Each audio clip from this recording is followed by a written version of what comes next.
Você acha que não foi aquele presidente que o torcedor, não só o torcedor esperava de você, mas para você, no seu íntimo também, apesar de achar que você até já me falou isso, você deu tudo que você pôde, mas que também você não... Você poderia ter dado mais, ter feito alguma coisa diferente no seu período de presidente do clube? Não, a gente sempre pode dar um pouco mais, a gente sempre busca isso, né? É claro que o regime do Vasco, como a maioria dos clubes, é o regime presidencialista, mas eu entendia que o Vasco precisava, acima de tudo, resgatar aquilo que é a história do Vasco. Não só a credibilidade, mas a relação entre as pessoas, né, de delegar e dar autonomia para cada setor desenvolver com competência. A gente tinha o setor financeiro, tinha um profissional da área, né, um cara que foi o Nelson Rocha, que foi um secretário de Fazenda. Né, do próprio Estado.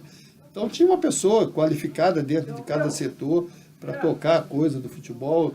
Na época foi quando surgiu aí o Rodrigo Caetano, o Dorival Júnior, né, junto com outras pessoas, outros profissionais, e ela entendia e entendo que você tem que dar autonomia, você tem que buscar esse equilíbrio dentro do clube. Agora, o que eu coloco é o seguinte: se fosse para administrar o período do Roberto, da administração do Roberto, seria mais tranquilo, mas você tem que administrar o clube, você tem que administrar as dívidas que o clube tem, os compromissos que o clube tem com os jogadores, com funcionários. Então, essa coisa toda, ela se fez e se faz necessário, não só na minha administração, mas em outras administrações também. Então, essa foi, para mim, foi a maior dificuldade. O Vasco ficou um período, antes da minha administração, quase 10 anos, sem ter um patrocínio. Nós corremos atrás, trabalhamos isso, desenvolvemos, né, e buscamos parceiros para que o Vasco pudesse se tornar viável, né? Eu optei em focar nesse sentido, em focar no trabalho do dia a dia e não simplesmente ficar buscando coisas de outras administrações, né, ou tornar público coisas de outras administrações, que normalmente o cara fala, eu peguei o clube assim porque o outro deixou e tal. Eu foquei muito nessa coisa do dia a dia. O Vasco não tinha patrocínio, conseguimos, fomos a vários lugares, entendeu? Conseguimos viabilizar a vida do Vasco. Como eu falei, se eu tivesse que formar uma equipe, quando eu cheguei o Vasco tinha 7, 8 jogadores, nós tivemos que formar uma equipe competitiva, uma equipe forte, compromissos que estavam ali, que não cabia mais nada, nenhum recurso para que o Vasco pudesse brigar no bom sentido, né, para que o Vasco pudesse recorrer. Então eu tive que cumprir coisas com jogadores que jogaram no Vasco em 99, 2000, 2001, e eu entrei na administração do Vasco em 2008. Então, mas eu estava presidente do clube, então tinha que honrar e cumprir com essas obrigações. Então foi um momento difícil, foi um momento de transição difícil, né?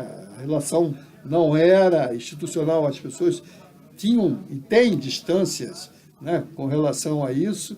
Então, o que eu posso dizer nesse período é que nós fizemos um trabalho, e foi um trabalho difícil, de superação, coisas que, quando você conseguia, através de patrocínio, de parcerias que eram importantes para o clube, em vez de você investir ali dentro do futebol simplesmente, você tinha também compromissos, que eu falei, de anos e anos atrás, que não tinha como, você tinha que cumprir, você tinha que pagar.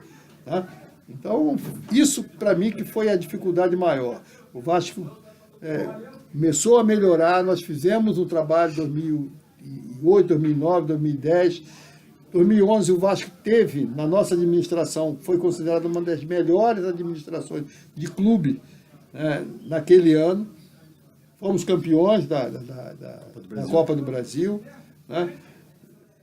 O futebol, eu torno a dizer hoje aqui, você que me acompanha, eu entendo que o futebol não depende só do Vasco, depende do conjunto, e principalmente, falando do Rio de Janeiro, dos 4 grandes clubes, de sentar numa mesa e discutir o futebol do Rio de Janeiro, sem essa coisa de milindres ou de vaidade, né? Ou a gente discute o futebol do Rio de Janeiro com a federação, com a própria CBF, e dentro do campo você tenta fazer o seu melhor, formar o seu time mais competitivo, mas fora dele você tem que buscar esse equilíbrio que se faz necessário.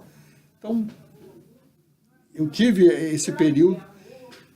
Veio uma segunda eleição em que pouca gente sabe que se tentou, naquele período, para a segunda eleição, há 2 meses da eleição, formatizar um grupo de vascaínos de oposição, situação, se falou com relação a isso, mas eu sinceramente não acreditei.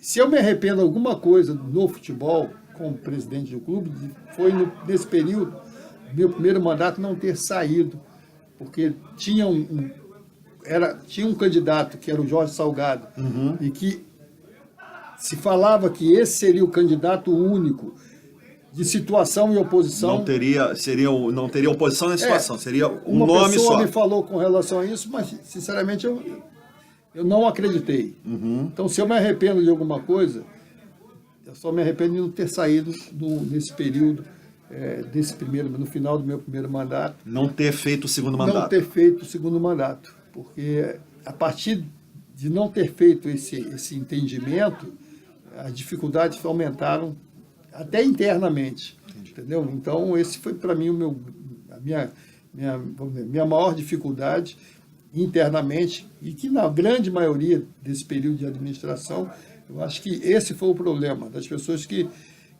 não queriam comigo na administração que o Vasco fosse campeão carioca, fosse campeão brasileiro, fosse campeão da Copa do Brasil.